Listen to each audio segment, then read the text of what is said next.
অনিবন্ধিত mobile ফোনের VAT tax সহনশীল করা এবং ন্যাশনাল ইকুইপমেন্ট আইডেন্টিটি রেজিস্টার সংস্কারের দাবিতে মানববন্ধন করছে স্মার্টফোন ও গ্যাজেট ব্যবসায়ীরা।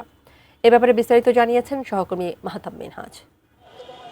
মোবাইল বিজনেস কমিউনিটি বাংলাদেশ পূর্ব ঘোষিত যে তাদের মানববন্ধন করার কথা রয়েছে, সেই মানববন্ধনটি সকাল 11টা থেকে তারা বাংলা মোটর থেকে রাজধানীর যে কারওয়ান বাজার সার্কফোরা রয়েছে, সেই সার্কফোরা পর্যন্ত তারা সকাল 10টা থেকে তাদের মানববন্ধন কর্মসূচি চালিয়ে আসছে।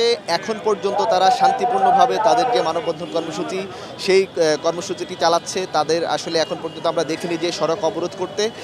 আপনি দেখতে পাচ্ছেন যে আমার পিছনে আন্দোলনরত অনেকে রয়েছেন। আপনি যেমনটি সংবাদে বলেছেন যে আসলে NEIR অর্থাৎ আপনার যেটিকে বলা হয় যে national equipment identity register NIR, এটি আসলে আগামী 16ই ডিসেম্বর BTRC হচ্ছে নতুন করে এই বিষয়টি চালু করতে যাচ্ছে।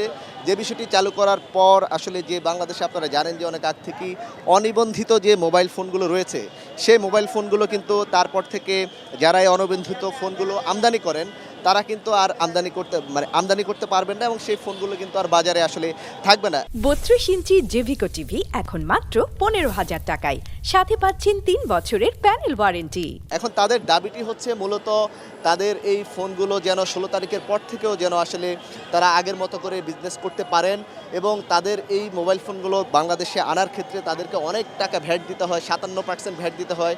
তাদের দাবি এই ভ্যাটটি যেন অনেক সহনশীল করা হয় এবং তাদের এই মোবাইল ফোন আমদানিটিকে যেন একেবারে সহজতর করা হয়। এছাড়া যারা অফিসিয়াল ফোন বিক্রি করছেন তারা যেভাবে সুবিধা পাচ্ছেন, তাদেরকে যেভাবে আসলে ভ্যাট দেওয়ার ক্ষেত্রে সুবিধা দেওয়া হচ্ছে, তাদেরকে আসলে একটি গোষ্ঠী হচ্ছে চাপের মধ্যে রেখে তারা হচ্ছে বেশি মুনাফা লাভের জন্য তারা এই কাজটি করছেন। এই দাবিটি কিন্তু তারা করছেন এবং আপনারা দেখতে পাচ্ছেন যে আসলে এখনও তারা আন্দোলন চালিয়ে যাচ্ছেন এবং তারা এই আন্দোলনের পাশাপাশি তারা পুরো দেশে তারা যত মোবাইল বিজনেস যারা মোবাইল ব্যবসা করেন তারা কিন্তু তাদের প্রতিষ্ঠানগুলো বন্ধ রেখেছেন।